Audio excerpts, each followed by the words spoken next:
الحمدللہ وحدہ والصلاة والسلام علی من لا نبی بعد اما بعد فقد قال اللہ تعالی فی القرآن المجید وفرقان الحمید وبرہان الرشید وارشاد العظیم اعوذ باللہ من الشیطان الرجیم بسم اللہ الرحمن الرحیم انا نحن نحیی الموتى ونکتب ما قدموا وآثارهم وکل شیء احصینہ فی امام مبین۔ صدق اللہ العظیم۔ سورہ یاسین ہے، سورہ یاسین کی 12ویں آیت ہے، 22واں پارہ ہے، 36ویں سورہ ہے۔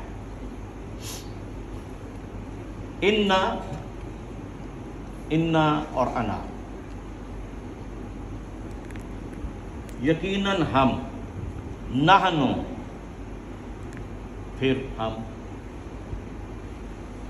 نحیی پھر ہم حیات دیتے ہیں، الموتى جو مر گئے، وَنَكْتُبُ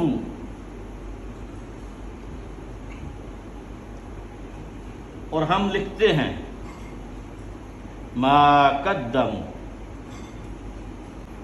جو آگے بھیجتے ہو، وَآثَارَهُمْ جو آثار قدیمہ ہیں، جو پچھلے آثار ہیں، جو پیچھے رہ گیا،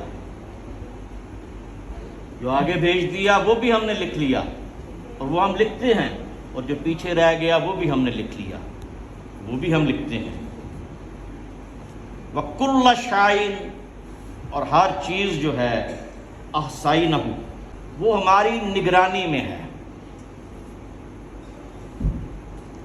فی امام مبین ایسی بین کتاب میں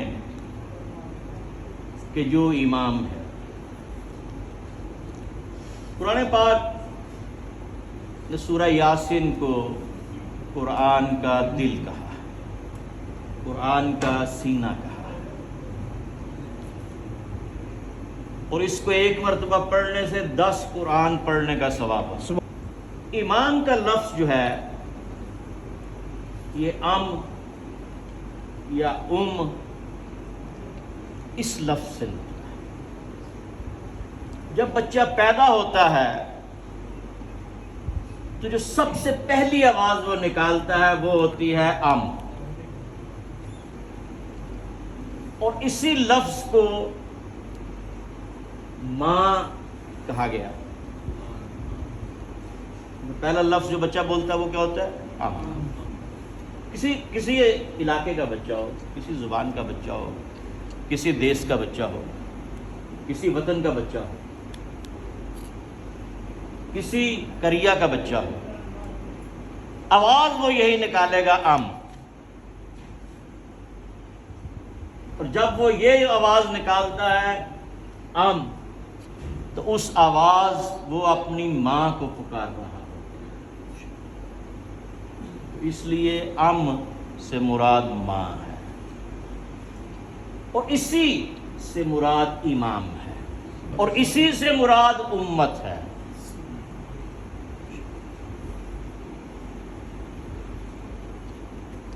اب حضرت ابراہیم علیہ السلام اپنی ذات میں ایک امت تھے،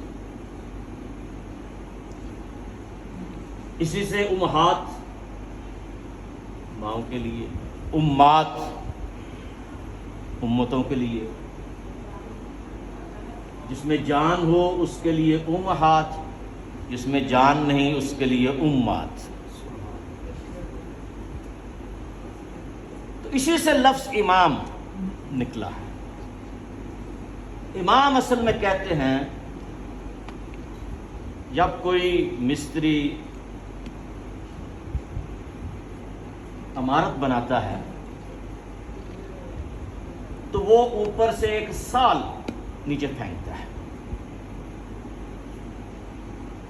ایک دھاگا اور ایک اس کے ساتھ لوہے کی چیز ہوتی ہے، اس سال کو امام کہا جاتا ہے۔ اور اس کا مطلب کیا ہے کہ اس سال کے مطابق، اس رسی کے مطابق، اس ڈوری کے مطابق عمارت کو سیدھا بنایا جائے۔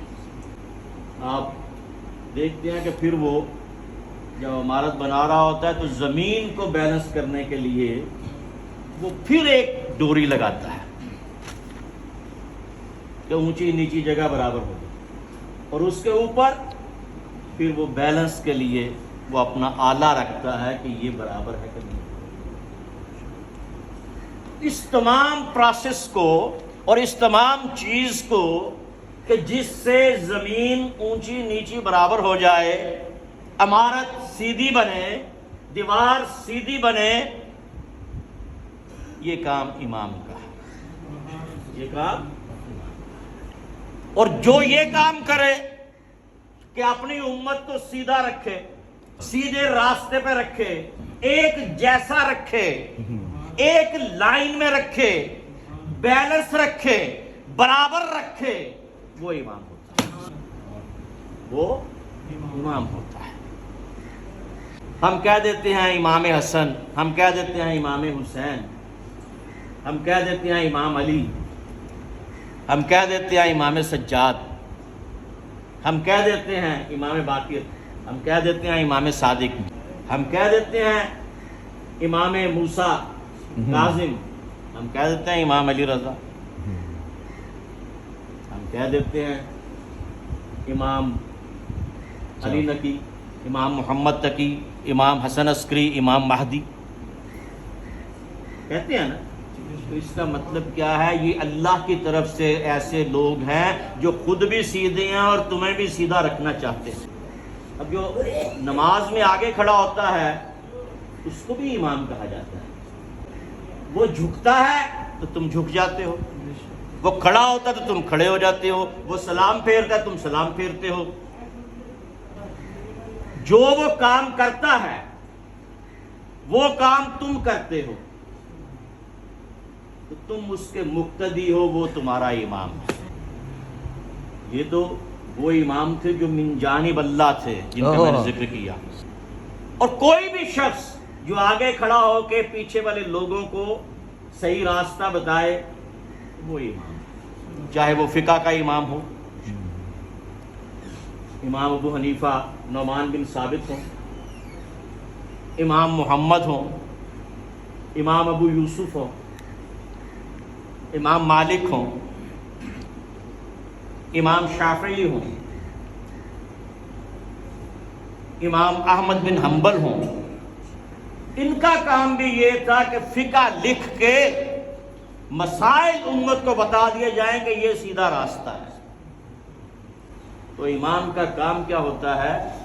سیدھا راستہ دکھانا، خود بھی سیدھا ہونا اور لوگوں کو بھی سیدھا کرنا۔ یہ امام کا منصب ہے، یہ امام کا کام ہے، یہ امام کا فرض ہے، اور یہ امام کے لیے ضروری ہے، یہ امام کے لیے ضروری ہے۔ جب ہم امام حسین علیہ السلام کی حیات طیبہ کو دیکھتے ہیں تو امام کیا کر رہے ہیں؟ امام کبھی نبی کے سینے پہ ہے، کبھی نبی کے پہلو پہ ہے، کبھی نبی کی گردن پہ ہے، کبھی نبی کے کندھوں پہ ہے۔ تو کیا نبی کا کام تو یہ ہے نا کہ جو غلط کام کرے، نبی بھی تو امام ہے نا، اور ہمارے نبی تو امام الانبیاء ہیں، تمام انبیاء کے امام ہیں۔ تو نبی یہ کہہ دیتے بھئی بچے کو سنبھالو، یہ کیا کر رہا ہے؟ میں نے نماز پڑھا رہا ہوں، میں نماز پڑھا رہا ہوں، اس کو سنبھالو۔ میں نے جہاد پہ جانا ہے، اس کو سنبھالو، یہ میرے کندھے پہ چڑھ گیا ہے۔ میں نماز پڑھا رہا ہوں، سجدہ کر رہا ہوں، یہ میں اوپر چڑھ گیا ہے، میں خطبہ دے رہا ہوں، یہ میرے پاؤں کے درمیان سے گزر رہا ہے۔ کام تو یہ تھا کہ کہتے بھی اس بچے کو سنبھال لو۔ جب صحابہ نے ان کو پکڑنا چاہا تو آپ نے فرمایا چھوڑ دو۔ اس کا مطلب ہے کہ امام بچپن میں نبی کی حرکات و سکنات کا جائزہ لے رہے تھے کہ اس طرح نبی سجدہ کرتا ہے، میں نے بھی اسی طرح سجدہ کرنا ہے، اس طرح نبی بولتا ہے، میں نے بھی اسی طرح بولنا ہے، اس طرح نبی لیٹتا ہے، میں نے بھی اسی طرح لیٹنا ہے، کیونکہ سب اماموں کا امام حضور نبی کریم ہے، سب نبیوں کا امام حضور نبی کریم۔ تو آپ نے نہیں روکا، بلکہ جس نے روکنا چاہا آپ نے اسے منع کر دیا کہ مت روکو، یہ کیا کر رہے ہو؟ یہ میرا بیٹا ہے، اس کو میرے سینے پہ رہنے دو، اس کو میرے کندھے پہ رہنے دو۔ امام کا کام یہ ہے کہ خود بھی سیکھے، دوسروں کو بھی سکھائے، خود بھی سیدھا رہے، دوسروں کو بھی سیدھا رہے۔ امام یہ نہیں دیکھتا کہ میرے پاس کم لوگ ہیں یا میرے پاس زیادہ لوگ ہیں، امام یہ دیکھتا ہے اگر حق پہ ایک بھی ہے تو اس کو بھی دعوت میں نے دینی اور اس کو حق پہ میں نے رکھنا ہے۔ تو آپ امام حسین علیہ السلام کی ساری زندگی کو دیکھیں تو کہاں کہاں پہ امام نے امامت کے فرائض کو پورا فرمایا، اپنے بچپن سے لے کے اپنی جوانی تک، اپنی جوانی سے لے کے اپنے بڑھاپے تک، اور اپنے بڑھاپے سے لے کے اپنی شہادت تک امام علیہ السلام نے امامت کے فرائض کو پورا کیا۔ جب یہ دیکھا کہ امام تو میں ہوں، حکم یزید دے رہا، امام تو میں ہوں، حکم یزید دے رہا ہے، تو امام کا کام ہے کہ اس کو منع کرے۔ کہ تم کہتے ہو شراب حلال ہے، تم کہتے ہو ستیلی ماں سے نکاح حلال ہے، غلط ہے، تم کعبے پہ سنگ باری کرتے ہو، غلط ہے، تم مدینہ میں گھوڑے باندھتے ہو، مسجد نبوی میں، غلط ہے۔ یہ امام کا کام ہے، باقیوں کو امام کیوں نہیں کہتے؟ اتنے سارے لوگ موجود تھے، سب نے بیعت کر لی یزید کے ہاتھ پہ۔ جو بیعت کر لے وہ امام نہیں ہوتا، اور جو امام ہوتا ہے وہ بیعت نہیں کرتا، بلکہ اس کی بیعت کی جاتی ہے۔ فرمایا مجھ جیسا اس جیسے کی بیعت کرے۔ بتانا یہ تھا میں تو امام ہوں، میں تو لوگوں کو سیدھے راستے پہ رکھتا ہوں، میرے ساتھ 72 بھی ہوں گے اور ادھر لاکھوں بھی ہوں گے، تو میں ان 72 کو ہی سیدھے راستے پہ رکھوں۔ یہ امام ہے، یہ امامت ہے۔ مدینہ میں دیکھا کہ بیعت کے لیے دباؤ ڈال رہے ہیں، تو مدینہ سے نکل گئے کہ مدینہ میں خون خرابہ نہ ہو۔ مکہ میں آ مکہ میں دیکھا تو مکہ کی حرمت کو بچاتے ہوئے حج کے دنوں میں، ذی الحجہ میں مکہ کو چھوڑ اور کربلا کی طرف چلے۔ ہر مقام پر امامت کے فرائض ادا کیے۔ مدینے کی حرمت کو بچانا بھی امام کا کام ہے، اور مکے کی حرمت کو بچانا بھی امام کا کام ہے۔ لوگوں کو سیدھے راستے پہ لانا بھی امام کا کام ہے، اور اللہ کی راہ میں اپنا سر کٹوانا بھی امام کا کام ہے۔ تو اب دیکھو اتنے لوگ تھے، سب نے بیعت کر لی۔ مولانا ابوالعلا مودودی کہتے ہیں سوال یہ نہیں ہے کہ حسین نے بیعت کیوں نہیں کی؟ سوال تو یہ ہے کہ جب حسین نے بیعت نہیں کی تو باقیوں نے بیعت کیوں کی؟ نیلسن منڈیلا کہتا ہے کہ جب مجھے کافی سال قید میں رکھا گیا تو ایک رات مجھے خیال آیا کہ میں حکومت کی بات مان لیتا. کہتا پھر مجھے خیال آیا کہ آج سے 1400 سال پہلے ایک حسین تھا. مجھے تو میرے تو بچے بھی سلامت ہیں, گھر بار بھی ٹھیک ہے, صرف قید ہی ہے نا. تو اس نے تو حق بات کہنے پر اپنے بیوی بچے گھر بار اپنا سب کچھ لٹا دیا. تو پھر مجھ میں حوصلہ پیدا ہوا اور میں نے کہا میں نے حکومت کی بات نہیں مانی. تو حسین کل بھی امام تھا, حسین آج بھی. جزاک اللہ.